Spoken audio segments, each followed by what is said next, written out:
მადონა ჯავახიშვილი, ბორიენი. პროექტის სპონსორია წიგნების თარო ათენში, შენი ქართული კუთხე ევროპაში. იდეის ავტორი და მთხრობელი კახისიბოშვილი, ახმოვანებენ აკო შელია, ეთი მაზანაშვილი, ლაშა შუბითიძე.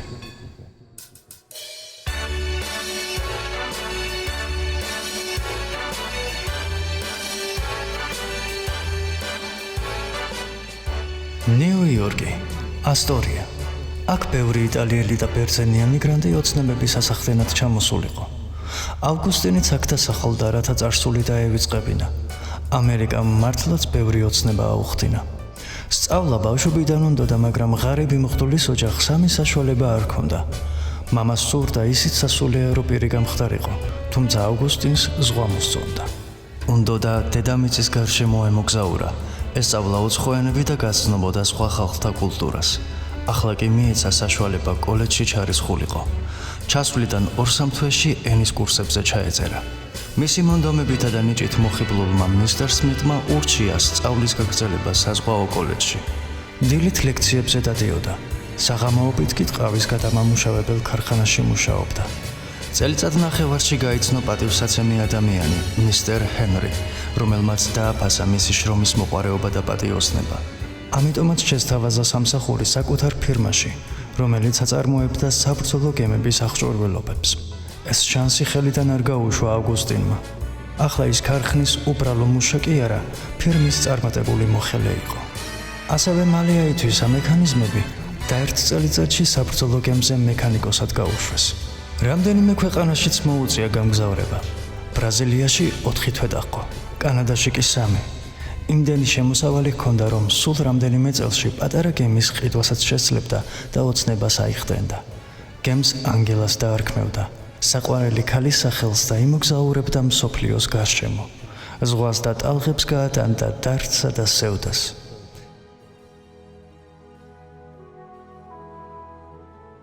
ნეტავ სად არის ახლა ანგელა? ალბათ პარიზშია. შეიძლება გათხოვდა კიდეც. 3 წელზე მეტია აღარ მინახავს. შეიძლება შვილი წავს და მასთან ერთად სეირნობს, რომის გარეუბანში გაშინებულ ტყეპარკში. როგორც ჩვენ სეირნობდით ერთ დროს. ამოიხრნეშა ავგუსტინმა და ყელში ბურთივით მოწოლილი დარდი გადაყლობა.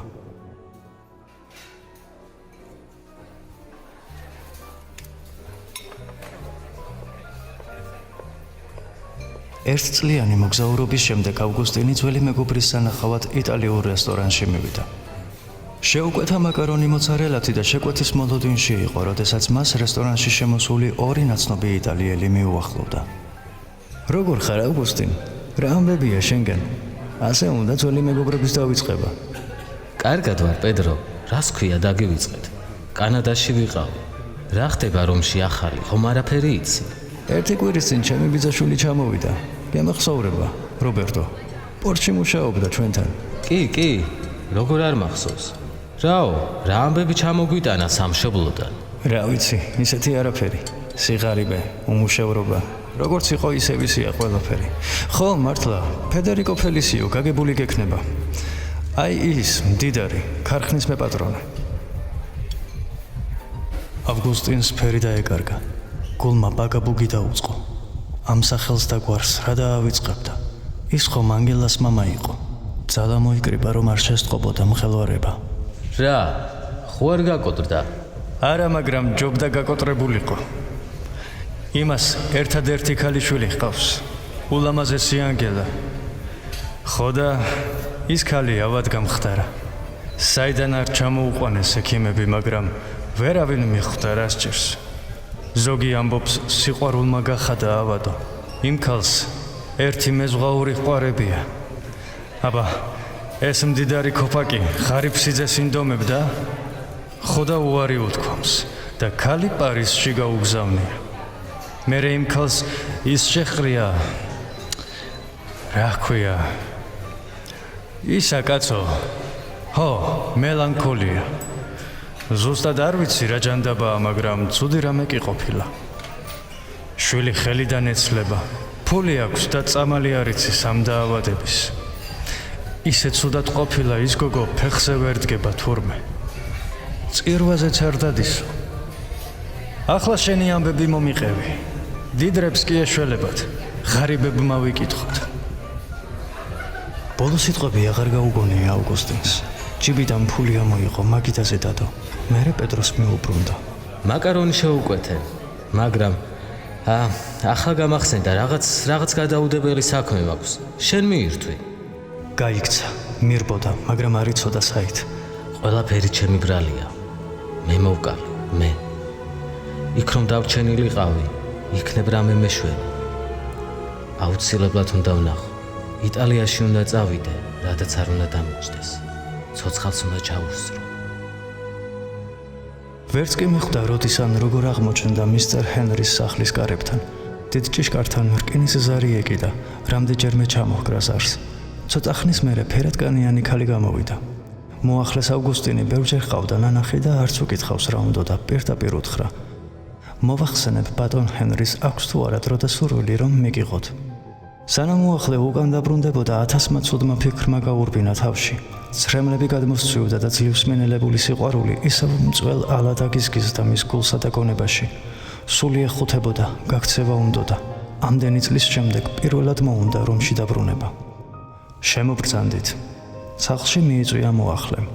აქ დაბრძანდით ბატონი ჰენრი ეხლავე მოვა. რას მიირთმევთ? ჩაი, ყავა, წყალი, კონიაკი. წყალი მომიტანეთ თუ არ შეწუხდებით. დიდხანს ლოდინი არ დასჭირვებია. მეორე სართულიდან სანდომიანი მისტერ ჰენრი ჩამოვიდა. აბრეშუმის ძვირფასი ხალათი ეცვა. როგორც ყოველთვის სათვალეები ეკეთა. აღელვება ეტყობოდა. ალბათ ავგუსტინის მოულოდნელი ვიზიტის გამო. ხომშვიდობა, ავგუსტინ. შენ უმიზეზოდ არ მოხვიდოდი. მოხდა რამე? ავგუსტინს არ უნდოდა პირად გრძნობებზე საუბარი და მოიტყუა. მაპატიეთ ბატონო ჰენრი. უდროო დროს გაუფრთხილებლად შემოგეჭერით, მაგრამ გადაუდებელი საქმე მაქვს. რომში უნდა წავიდე, რაც შეიძლება მალე. სიკვდილ სიცოცხლის საკითხია. ნუ მაშინ რა მოხდა? მითხარი. ჩემი და გამხდარა ავად. ძიმე და არც კი ვიცი ცოცხალს ჩაუსწრებ თუ არა, მაგრამ მაინც უნდა წავიდე. ასე სულს დავიმშვიდებ. თორემ რამე რომ მოუვიდეს, მთელი ცხოვრება სინდისის ქენჯნა შემაწუხებს. დამშვიდდი. ასე თავსაც დაიავად მყოფებ. მთელი სხეული გიცახცახებს. არც კი ვიცოდი და თუ ყავდა. შენის არასოდეს გიხსენებია. ახლა დამშვიდდი. ხვალ დილიდან გავარკვე უახლოეს დღეებში, რომელი გემი მიდის რომში.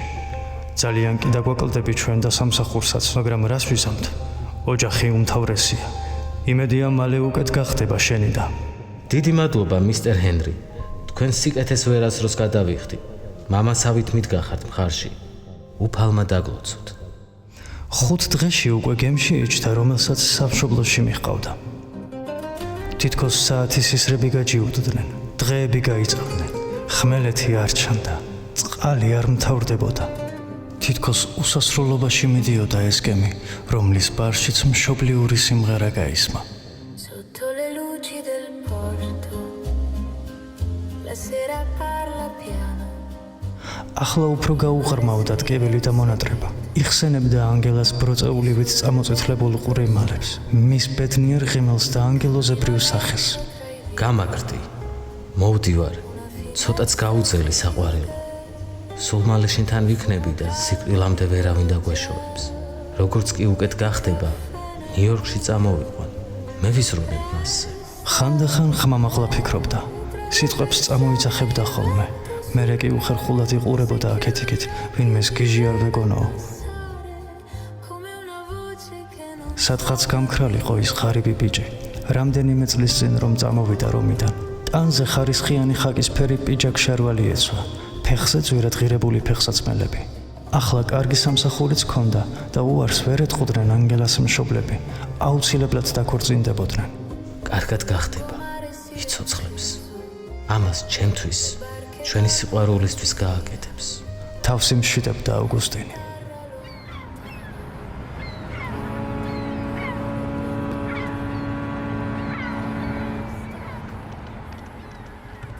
ხანგრძლივი მგზავრობის შემდეგ, როგორც იქნა გემი რომის პორტში შევიდა.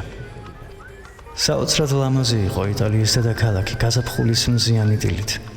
სანაპიროზე ახალგაზრდა წყვილები და უცხოელი სტუმრები დასეირნობდნენ. გემიდან რიგრიგობით ჩამოდიოდნენ მგზავრები.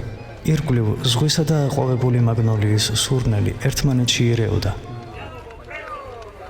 ხანდახან მეთევზის ან წვრილმანებით მოვაჭრის შეძახილი არღვევდა ბუნებისა და სილამაზის ჰარმონიას. თითქოს არაფერი შეცვლილა.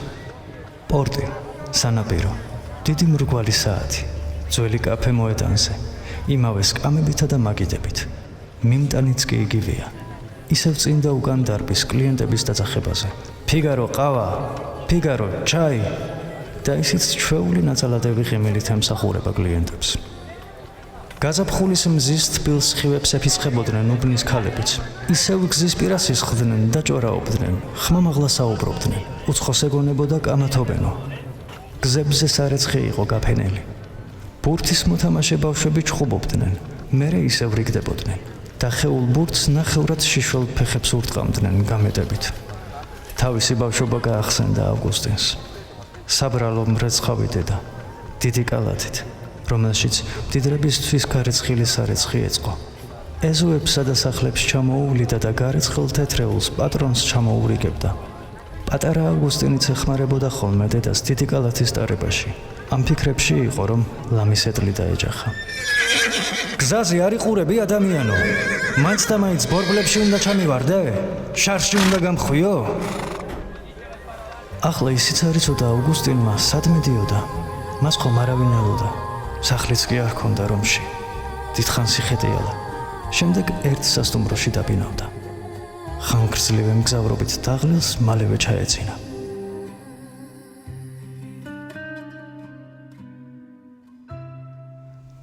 საღამოს გაემზადა. საუკეთესო ტანსაცმელი ჩაიცვა. ერთი შეკვრად კბილეული იყიდა, ცოტა მინდვრის ყვავილებიც და ფედერიკო ფელისიოს საცხოვრებელ სახლს მიადგა.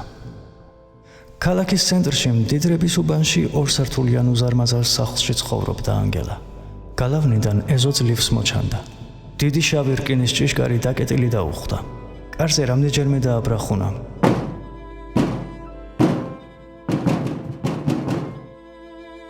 ვინგნებავთ? რომელი ხარ? სტუმარი ვარ, ავგუსტინ ბელისიმო. სინიორიტა ანგელას მოსანახულებლად მოვედი. გულს ისევ გახქონდა ბაგაბუგი, როგორც ამ დიდ კარს დაბრახუნებისას. ცოტა ხანი მოითმინეთ ბატონო, ახლავე დავბრუნდები.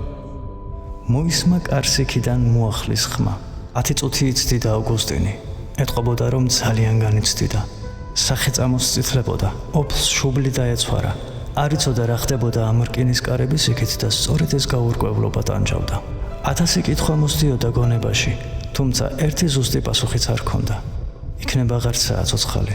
წამოვიდა ფიქრი. არა, ეს სისულელეა, ცოცხალია. პასუხობდა გონება.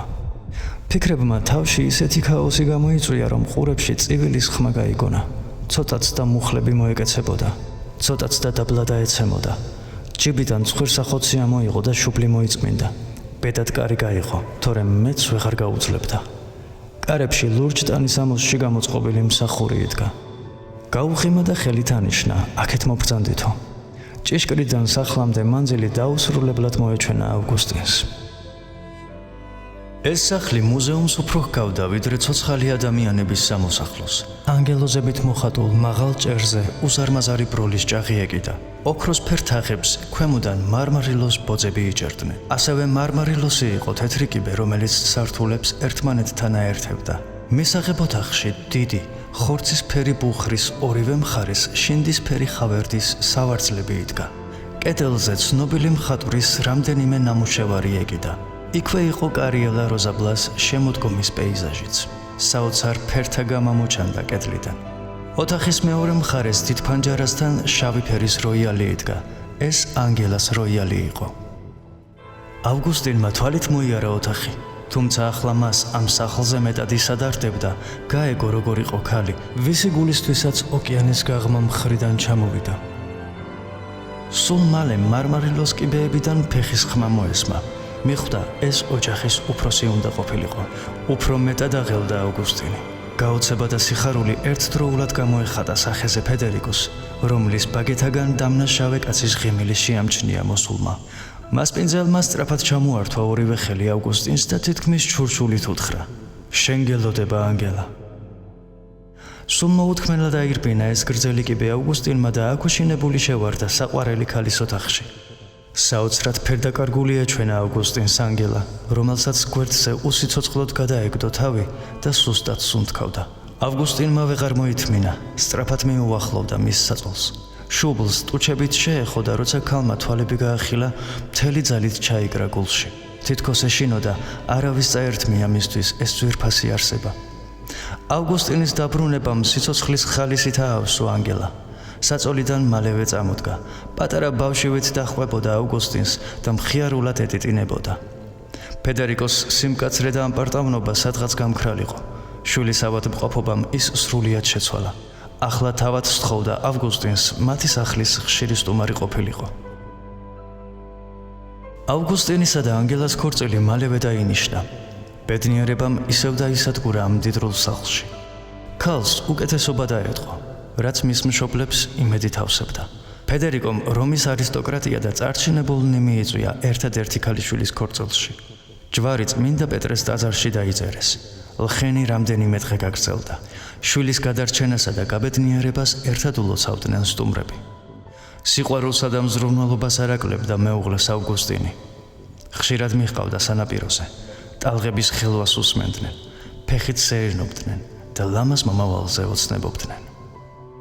რომ უმჯობინდები ამერიკაში წაგიყვან საყვარელო, მისტერ ჰენრის გაგაცნობ. ნახავ, რა კარგი ადამიანია. მისი წყალობით შევძელი შენთან ჩამოსვლა. გუშინ ტელეგრამაც გაუგზავნე. მივწერე, რომ მალე დაუბრუნდები ჩემს სამსახურს. თუ უფლისნება იქნება, სექტემბერში გავემგზავრებით.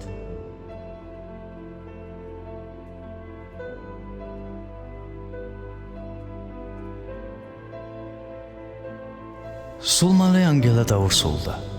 ექიმი ბავშვის გაჩენის წინააღმდეგი იყო, რადგან დასუსტებული ორგანიზმისთვის მშობიარობას არ ისკოვაო. მშობლები და ავგუსტინი სთხოვდნენ ანგელას უარი ეთქვა ბავშვის გაჩენაზე, მაგრამ ქალს ამის გაგონებაც არ სურდა. ასე გადაიდო ამერიკაში წასვლა. ავგუსტინს ახლა მეუღლისა და შვილის ჯანმრთელობა უფრო ადარდებდა, ვიდრე კარიერა და სამსახური. ანგელას ჯანმრთელობა გაუარესდა.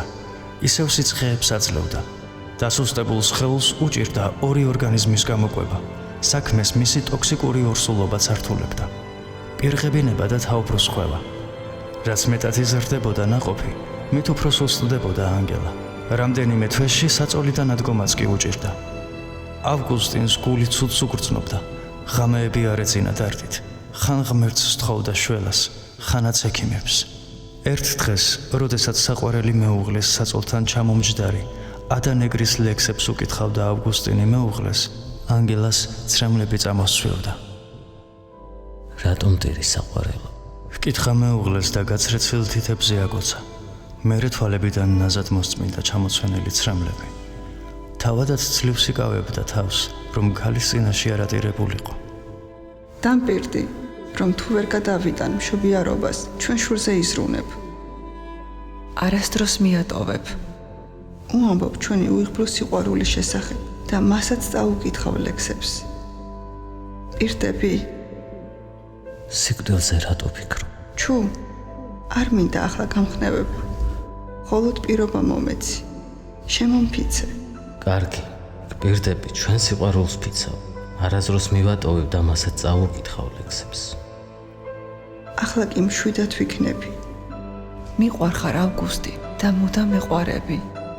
სიკვდილი სიყვარულს ვერ ერევა. სიყვარული მარადიულია, სიკვდილი კი წამიერი. მთელი კვირა გადაუღებლად წვიმდა. უამინდობამ უფრო დაასევდიანა ანგელა. იწვა საწოლში და გასქეროდა მოღრუბლულ ცას. ნუ თუ ისე მოვხვდები, ზეს ვერასდროს ვნახავ. იქნებ გაგვიმართლოს და გადავრჩე. სასწავლებიც ხომ ხდება ხოლმე? არა, არ იფიქრო რომ რამეს ვნანობ, ჩემო პატარავ. შენი სიცოცხლე ჩემსაზე ძვირფასია. ჩუმად ამბობდა ანგელა და მუცელზე ხელს ისვამდა. თითქოს უკვე დაბადებულ შვილს ასაუბრებოდა. შენს პედაგოგის სიყვარულის ნაყოფი ხარ. ხომ მისუნებ მამაზე, როცა გაიზრდები. მან ჩვენთვის ყველაფერი დათმო. ის ყველაზე კეთილი და უანგარო ადამიანია დედამიწაზე. მე ვერ შევძალე მისი გაბედნიერება. ერთადერთს, ვისაც მას ვუტოვებ, ეს შენ ხარ. ერთადერთი და ყველაზე ძვირფასი საჩუქარი ავგუსტინს ანგელასაგან.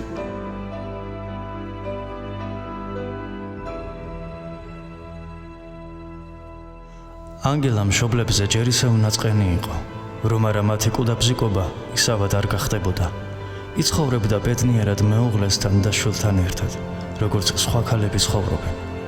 ნაწყენი იყო, მაგრამ არაფერს ამბობდა. არასდროს საყვედურობდა მშობლებს. არ უნდოდა ისედაც დღე-დღამ მომტირალ დედას გულის ტკენოდა. ისინი თავადაც აღიარებდნენ დანაშაულს. ბოდიშს უხდიდნენ მომაკვდავ შვილს. საკუთარ თავს ვერ პატიობდნენ იმ საბედისწერო შეცდომას, რაც ჩაიდინეს. ექიმი ხშირად დადიოდა მათთან სახლში, მაგრამ სანუგეშოს ვერაფერს ამბობდა. ისიც მხოლოდ სასწაულის მოხდენას სთხოვდა უფალს. გადიოდა თვეები. ანგელა დღითიდღე სანთელივით დნებოდა. ერთ დროს სიცოცხლით სავსე სხეული სიკვდილის მოლოდინში იყო. სახეზე მიტკლის ფერიედო, სადღაც გუგეების სიღრმეში ჩასცვენოდა უსიცოცხლო თვალები. ზამთარმა კალთა აიკეცა. ნელ-ნელა მარტის მზე იჭყიტებოდა ღრუბლებიდან. ავგუსტინმა საძინებელი ოთახის ფანჯარა გამოაღო. ფანჯრიდან ერთი ხელის გაწვდენაზე აყვავებული ნოშის ხე იდგა. რამდენიმე ტოტი მოტეხა და მეუღლეს მიუტანა საწოლში. ნახე, გაზაფხული თავად გესტუმრა ოთახში. ეს ყველაზე ლამაზი ყვავილია, რაც ჩემთვის უჩუქებიათ. მომავალ გაზაფხულს ჩვენს პატარასთან ერთად შევხვდებით. თუ გოგო გვეყოლება, ბევრი ყვავილი უნდა ვაჩუქო. რა დავარქვათ, თუ ქალიშვილი გვეყოლება? მარია. ლამაზი სახელია. როგორც ავე მარია. თუ ბიჭი გვეყოლება, მაშინ თუ ბიჭი იქნება, სახელი ჩვენ შეურჩიე. ვერ დავიჯერებ, რომ ბავშვის სახელზე არასდროს გიფიქრია. რას ქვია არ მიფიქრია ჩვენს ვაჟკაცს რა ერქმევა? მე მითხარი თუ საიდუმლო არაა. არავით არის საიდუმლო. ჩვენს ბიჭს, რა თქმა უნდა, შენ თუ წინააღმდეგი არ იქნები, პეტრო ერქმევა. ჯვარიც ხომ წმინდა პეტრეს ტაძარში დავიწერეთ. ძალიან კარგი, მე თანახმა ვარ. ესე იგი შევთანხმდით. მერე ნათლობისას არ გადათქვა იცოდე. ქალმა ისე ამოიხვნეშა, ლამის გულიც ამოაყოლა. მიხვდა ავგუსტინი, რაც გაიფიქრა ანგელამ. ამიტომ ეცადა საუბრის თემა შეეცვალა. გინდა აგაყენო. ფანჯარასთან მიგიყვან და სკამზე დაგსვამ. შენი თვალი დაინახა ყვავილებით გადაპენდილეზოს. მინდა. კაცმა ცოლი დიდი მზრუნველობით წამოაყენა. თითქმის ხელში აიყვანა და იქვე მდგარ სავარძელში ჩასვა. შემდეგ სავარძელი მიაცურა ფანჯარასთან. ღია ფანჯრიდან გაზაფხულის სასიამოვნო სურნელი შემოდიოდა. ანგელას ესიამოვნა სუფთა ჰაერი და სახეზე მზის ხივების შეხება. ჯერ თვალები მოჭუტა მზეს გადაჩვეულმა, მერე ნელ-ნელა გაახილა. ძალიან ლამაზია გაზაფხული. მიყვარს როცა ხეები სადედოფლოთ იმოსებიან. ყველაზე ლამაზი და ნაზი ყვავილი შენ ხარ. სიყვარულით სავსე თვალებით შეხედა კაცმა და ნაზად შეუცურა ხელის თითები მხრებზე დაყრილ კულულებში. მერე შუბლზე აკოცა. ხატვარი რომ ვიყო დავხატავდი ამ სილამაზეს და იცი რას დავარქმევდი გაზაფხული ოთახში. კომპოზიტორი რომ ვიყო მუსიკას დავწერდი. მუსიკის დაწერა გეხერხება. მოგვიანებით შეგიძლია დაწერო კიდეც. ქალმა თითქოს ვერც გაიგონა კაცის სიტყვები. უკანასკნელ ვალს დავარქმევდი. რატომ უკანასკნელს? გაბზარული ხმით ჰკითხა კაცმა. სევდა ბურთივით მოაწვა ყელში. ამ თვეების განმავლობაში დარდისმეტი არაფერი ჰქონია. ახლა კი უფრო მეტად აშინებდა ყოველი ხვალინდელი დღე. გეფიცები, არაფერს ვნანობ. ვიცოდი, რომ დიდხანს მაინც ვერ ვიცოცხლებდი. არ მინდოდა ისე წავსულიყავი ამ ქვეყნიდან, რომ შენთვის საჩუქარი არ დამეტოვებინა. ისე თვინმეს გაჩუქებ, ცხოვრებას, ხალისა და ბედნიერებას რომ შესწენს. მე მინდა შენში ცხოვრება ჩვენი შვილით გავაგრძელო. მე მოვალ ხოლმე სიციდან, დაგხედავთ და დაგლოცავთ. სულ თქვენს გვერდით ვიქნები. ავგუსტინი ხმას არ იღებდა. ანგელას გვერდით იჯდა ღია ფანჯარასთან და უნდოდა ეს წუთები არასდროს დასრულებულიყო. ასე ხელჩაკიდებულები გადასულიყვნენ ერთად უსასრულობაში. იმ ღამით თვალი არ მოუხუჭავს ავგუსტინს. შუაღამისას ქალი მუცლის ტკივილმა გამოაღვიძა. სასწრაფოდ გაგზავნეს მსახური ექიმის და ბებია-ქალის მოსაყვანად. ის ღამე ყველაზე მძიმე იყო ავგუსტინის ცხოვრებაში. სიკვდილ სიცოცხლის ჭიდილი იყო გათენებამდე. თითქოს ყველაფერს ფასი დაჰკარგოდა. არავის ადარდებდა ახლა ქონება, განათლება, გვარიშვილობა. ნუ თუ განსაცდელში უნდა ჩავარდეს ადამიანი, რომ სიცოცხლე დააფასოს. მიხვდეს, რომ ყველაზე დიდი ბედნიერება ადამიანს მოაქვს და არა უსულ საგნებს. რამდენჯერმე გაისმა დერეფანში ქალის გმინმა, მერე კი ბავშვის ტირილის ხმა. არავის გახარებია პატარა გოგონას დაბადება. ანგელამ ახალდაბადებულს დახედა და სახეზე ღიმიც გაეყინა. ასე გაღიმებულმა დატოვა დედამიწა, სადაც ხშირად ადამიანები ერთმანეთს არინდობენ. ვერც დედის ლოცვამ, ვერც მამის წრემლებმა რეალობის შეცვლა ვერ მოახერხეს. ერთი წელიც ვერ იცოცხლა მარიას დედამ ბორტილინამ. მთელი დღეები ტიროდა, არაფერს ჭამდა და სიკვდილს ნატრობდა. ამბობდა, ღმერთმა დაგუსაჯა უგულობისთვისო. შვილისა და მეუღლის სიკვდილს ვერც ფედერიკო ფელისიომ გაუძლო დიდხანს. ბოლო 2 წელი ხმას არ იღებდა, თითქოს თავს ისჩიდა, ოთახიდან არ გამოდიოდა. ერთ დღეს მოახლემ სისხლში ამოსრული ებოვა საკუთარ საწოლში. საკუთარ თავს განაჩენი თავადვე გამოუდანა. სანამ სამართებლით ვენებს გადაისერავდა, ბოდიშის წერილი დაუწერია ავგუსტინისა და მარია ანგელას სახელზე.